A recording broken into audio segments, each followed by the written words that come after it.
So now Yeah. this album is with you and somebody called the Pilkington Sisters. Is that right? Parkington Sisters. Right. See that? Yeah, they're And, yeah, an extraordinary band of sisters from Wellfleet. Yeah, and they play. Each of them plays basically is talented on almost every instrument, but their proficiency is focused on one. But they're just incredible. String players, pianists, guitars, just an unbelievable. Yeah. And how did you hook up with them? So I met them through a charity event that I do every year here called Hot Stove Cool Music. And one of them was playing violin with several artists that evening, and I connected with her, and we became friends, and then I started listening to their music and became their biggest fan, maybe. It sounds like it. And I have kind of, I've wanted to play with them for quite a while, do a project with them. And so when American Laundromat asked me if I wanted to, basically asked if I'd be interested in doing a dedicated covers album, because I've recorded covers my whole life, but never with a release purpose. And they came to mind almost immediately as it's not as a backing band, because that's not what I wanted. I wanted it to be a Parkington's album that I basically was guest singing on. Right. That was my vision. That's what happened. So cool. So it's more of a collaboration than somebody just backing you up, which is much cooler, I would imagine, for you. Yeah. So so what kind of conversation did you have with them about what you were going to do and how you were going to do it? So the songs I actually chose, if there's a theme, the theme is just songs that run through my head all the time. Like I know that feeling. Rattle on my brain pan. So that's sort of the theme of it for the most part. So I chose all 9 songs and then brought the idea to them, and we kind of hashed them out. And they did the majority of the arranging with me in the room. We did everything collaboratively, but they're just such, first of all, the level of musicianship is ridiculous, and that's good. They're like, they can chart on the spot kind of people. It's annoying. And they're also. But they also really retain the place that they're coming from is a very folk rock place. Right. So combined with that incredible schooling and self-discipline and talent, they also have great sort of rock taste and the folk bedrock. So it's not it's not a rigid, like when I describe them, it sounds like they're that there's a rigidity and there's none of that. They're such incredibly musical people. Like, I feel like if they didn't play an instrument, they'd still just be musical. Right. That's cool. Kind of who they are. So I just watched a documentary last night, 2 of them, on Laurel Canyon scene, Joni Mitchell, Jackson Brown, all that stuff. So are you doing any material from that kind of place? The closest would probably be Ronstadt. There's she's great. She shows up. The great thing about the doco is it there's 2 episodes. One's the 60s and one's the 70s, and it really highlights the importance of 2 women in that scene, Mama Cass Elliot and Linda Ronstadt, who were, Cass Elliot was responsible basically for getting Crosby, Stills and Nash together by inviting him to her house and hanging out with them. And Linda Ronstadt put the Eagles together, so. Mama Cass is one of my favorite singers of all time. That is just like a Lemonade, Bubblegum, and Something for Mama is one of my favorite albums of all. Just like every song on that album is perfect. But yeah, so Ronstadt we do Different Drum, which is a Mike Nesmith song. But it's her voice that that inspired me to cover it. Yeah. So how did you go? What do you do with it? How do you? What was it like? A lot of this, I mean, in the album in general, a lot of it is string based, or yeah. I mean, there's strings on everything, and the strings run the show basically. Right. And then piano. Originally, it was going like my vision originally was that the whole thing would be strings and piano. But there are some songs that we do, Kid by the Pretenders and Days, like that. I felt like we felt like, you know, we would sort of we would lay it down as envisioned, and then we'd sort of miss the guitar and miss the drums, and you know, so it was sort of on an as needed basis, whatever else came into it. So. Cool. So you covered Pretenders Kid. That's an interesting one to choose out of all them. What is that, like a favorite of yours from the Pretenders?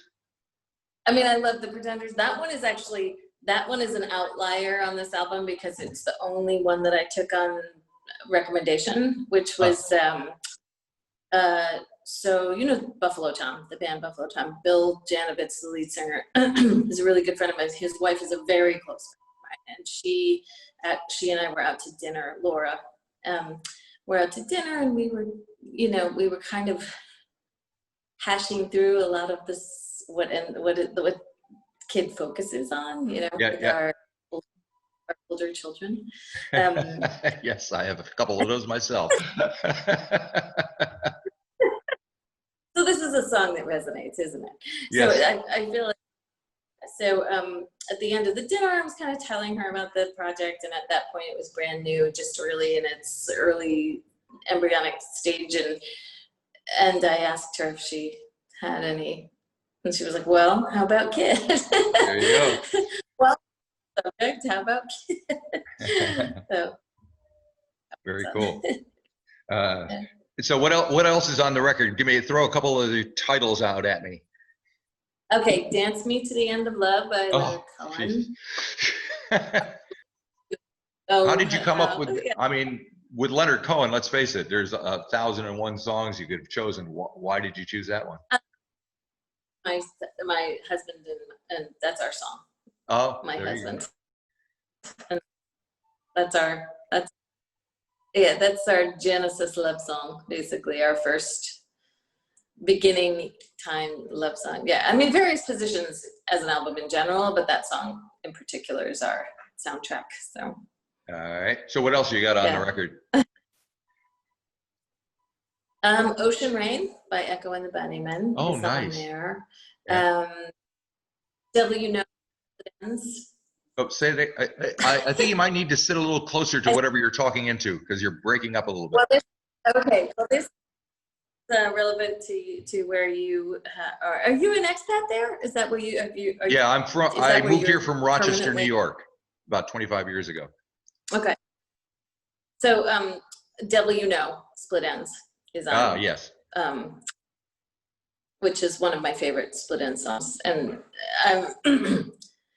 I mean, a huge Neil Finn fan in general, and Tim Finn also. I think they're both incredible songwriters. But Conflicting Emotions as an album is my favorite, and that song is just incredible. They just reissued True Colors here as a 40th anniversary thing, and it's #1 in the charts again. So that's great. And Neil's studio is right around the corner from me here. So I see him jogging every once in a while. Do you? Good for him. he goes up the Mount Eden, the volcano here. So it's like extreme jogging. Well, it's not that bad. It's Mount Eden's kind of the place you go first when you come to Auckland. And when I moved here in '94, there were actually in the crater of there were actually a herd of cows grazing down in it. Oh, so not active. clearly. No, not at least not on that day. It wasn't. But it's right in the middle of the city here, so it's wild. It's like, what the heck? Yeah. What kind of place is this? Yeah, I remember that.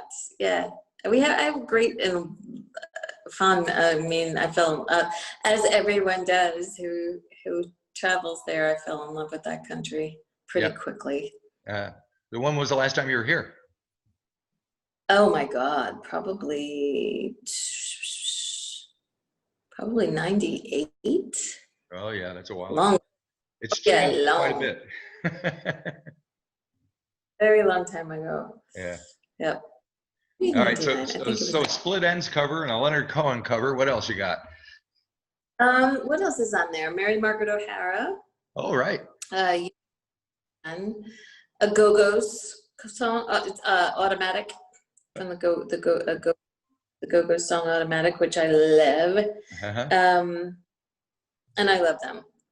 I think that, they're just extraordinary front to back. I love their music. I love their story. I love them as people.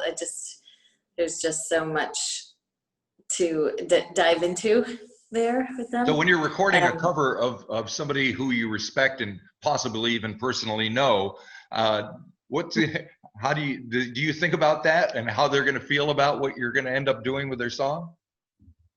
Yeah, I mean, it's funny that you asked that, because I was just thinking about, I was talking to my oldest daughter about this today, that like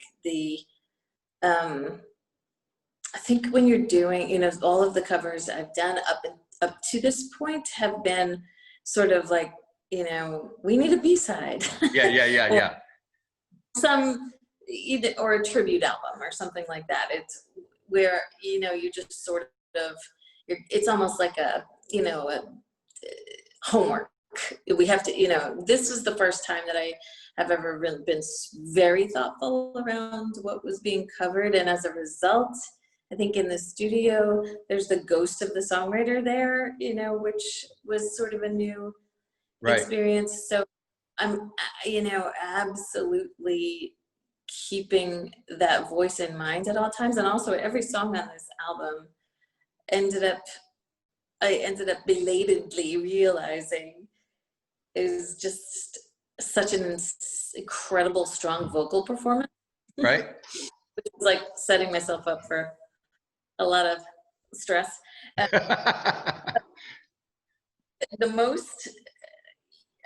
feel like the two that I was the most concerned about was Let Me Roll It by Paul and Linda McCartney. Oh, yeah. Well, and that's an interesting song to do, because that's the one that sounds most like John. You think so? Oh, I think that's very McCartney.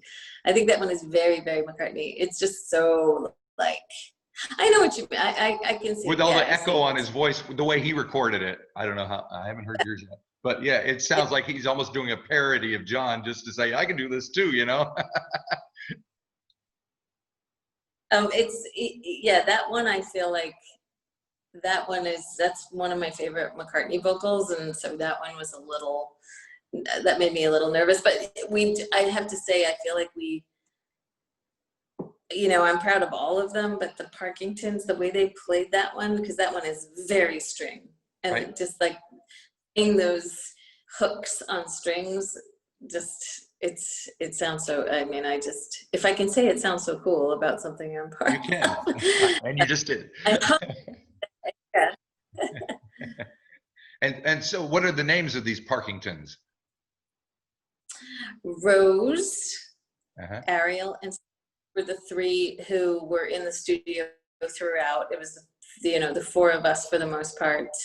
And then Lydia, the sister, played some cello. The only sister who is missing is Nora, because she was otherwise engaged at the time. So yeah. So there's a whole slew of them. That's fantastic. And have they done stuff on their own quite a bit? Pardon my ignorance. Oh yeah. They have a pretty impressive catalog of music, and it's very because there are five of it's not. I think there are five of them at once. Sometimes, but there's they kind of rotate in and out, which is also really interesting. Yeah. And what's it like working with a bunch of sisters who obviously have their own, they go way back amongst themselves and have their own kind of sense of communication, and you being the kind of outsider of the bunch. It was heavenly, to be honest. Like we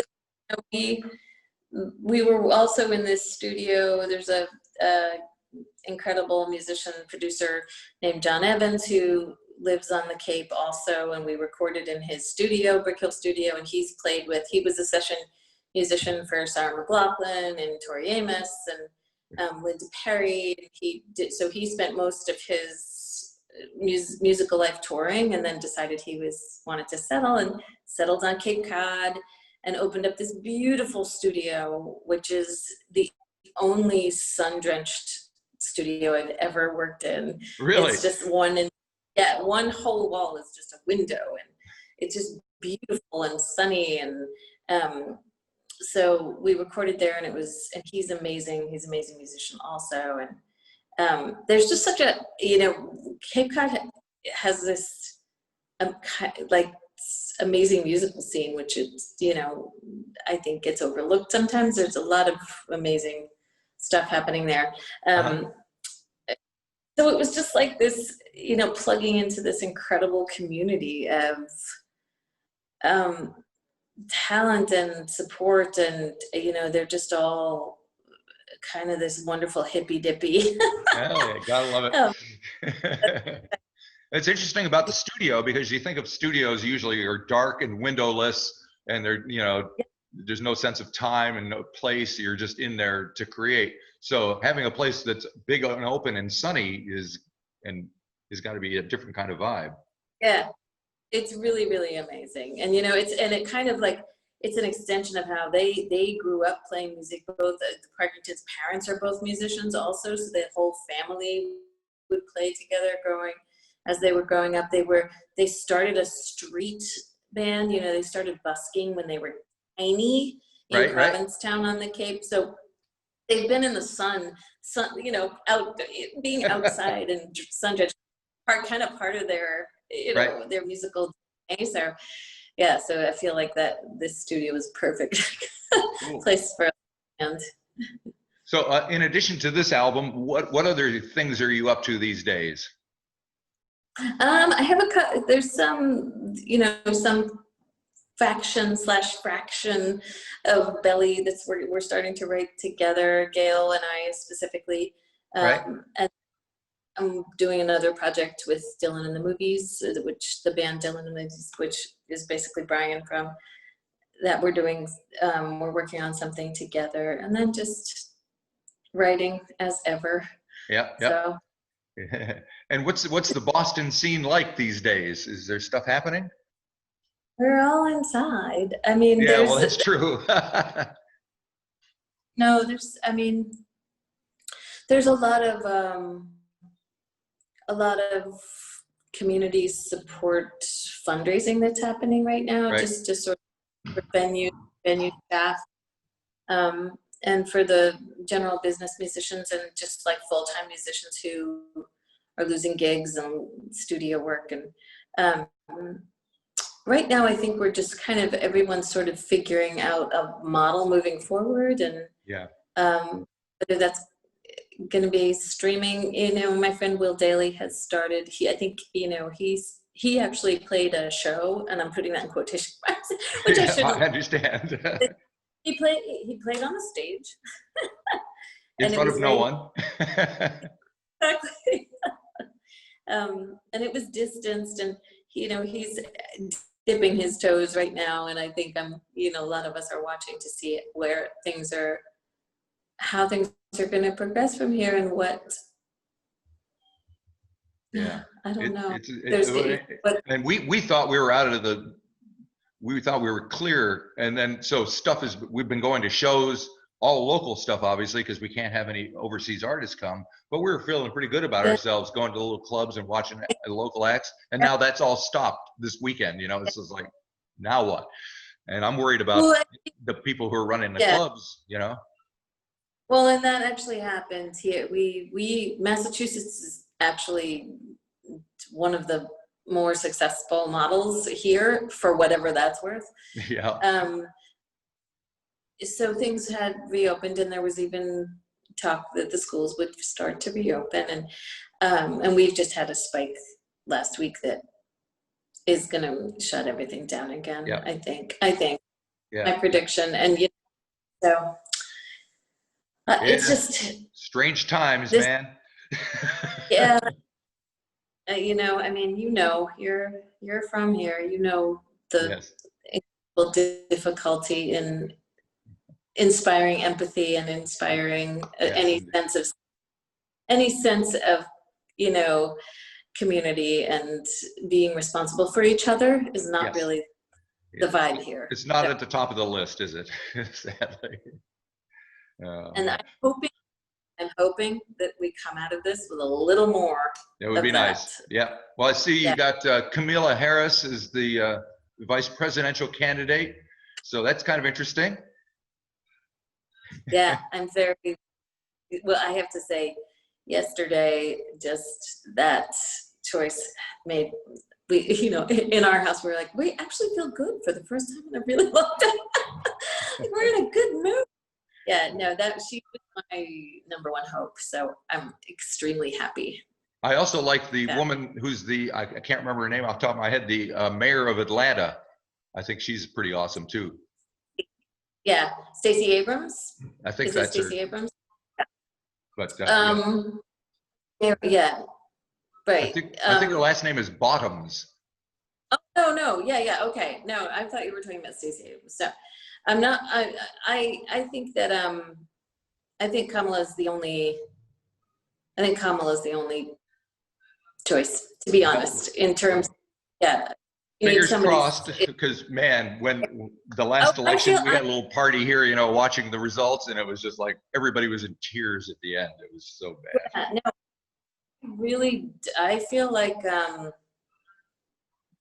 this is going to do it. And not to be naive, but I think she's got the fire, she's got the experience, she's presidential material, to be honest. Yeah, definitely. Never mind. Yeah. I'm really happy. Well, thank you for doing this for me. I really appreciate it. Thank you. And good luck with the record, and hopefully you can come down and play some songs here for us sometime.